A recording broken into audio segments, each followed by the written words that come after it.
man should be fired or have the sense to resign today.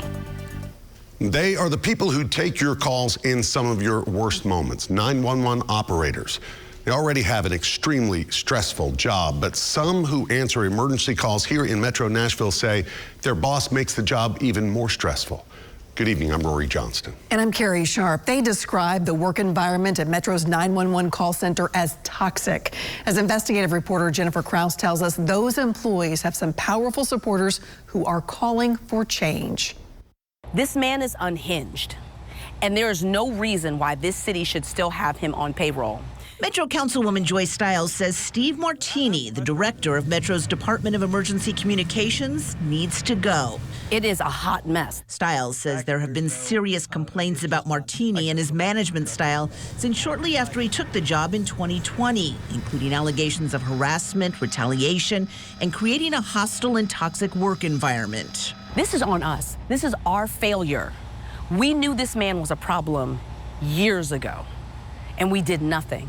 It was the intimidation factor, the bullying. Trisha Eby was a dispatcher with Metro for 23 years, but says she made the difficult decision to leave the job shortly before qualifying for a full pension because she just couldn't take it anymore. No, it's being a jerk, Trish. There's a huge difference in between speaking bluntly and being a jerk, and you're falling firmly in part two, right? The man you're hearing there was her boss, Steve Martini. Eby says in 2022 she was called in for a meeting, and based on his past behavior with her as well as other employees, Eby decided to secretly record the conversation. I did nothing to warrant what I was accused of and the behavior. I need you to understand that I'm not playing games here with you, okay? I understand. I don't need the coverage bad enough for you to be here. If I had enough support under 6.7, I'd fire you now. I have never in my life had a boss ever treat me that way, ever talk to me. Eby says Martini was upset because she'd asked to step away from being a trainer, and that he believed she had filed a grievance with the employees union because he had hired someone without posting the job. I'm not in the union. I did not file the grievance. I'm really proud to work here. About that except for the 4 people in this room, Trish. Sir, that's not true. The whole floor is talking about it. I don't disagree, but nobody knows about your involvement with that except for the 4 people in this room. So that either means the 3 of us are running around causing discord on the floor so that we have something to tell her, or you're a liar. You felt like this was retaliation?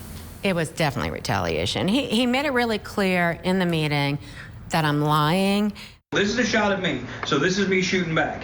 And we're restricting anything you participate in, and I don't need to hear so much as a peep, okay, Trish? None. Yes, sir. None. And when I talk about insubordination, I'm talking about with the hammer, right? I'm not going to walk into it slowly. I'm going to swing hard and fast. This man should have been fired on the spot from the berating that he gave an employee in front of other staff members. But Councilwoman Stiles says instead, Metro's HR department decided to hire an outside company to survey employees who expressed fears of being ostracized or even fired if they spoke out publicly against management, and that they had concerns about heated exchanges between employees and senior leadership. I don't see the intimidation or retaliation. Steve Martini insists that recorded meeting with Trisha Eby was an isolated incident. That was probably one of the worst examples of my engagement with an employee in my 21 years in public safety communications. I'm embarrassed by it. It was not how I should have interacted with Trish, and if I had to do it over again, I would.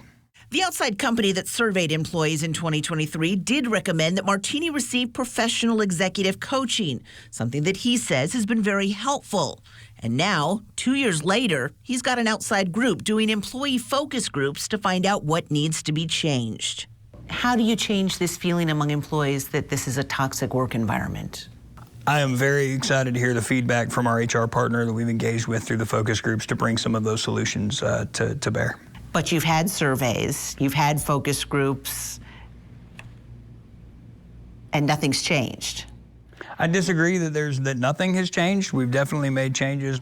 Nothing's changed. Councilwoman Stiles, who heads up the Metro Women's Caucus, says after council members started hearing more complaints about Martini from current employees earlier this year, the caucus asked for another survey.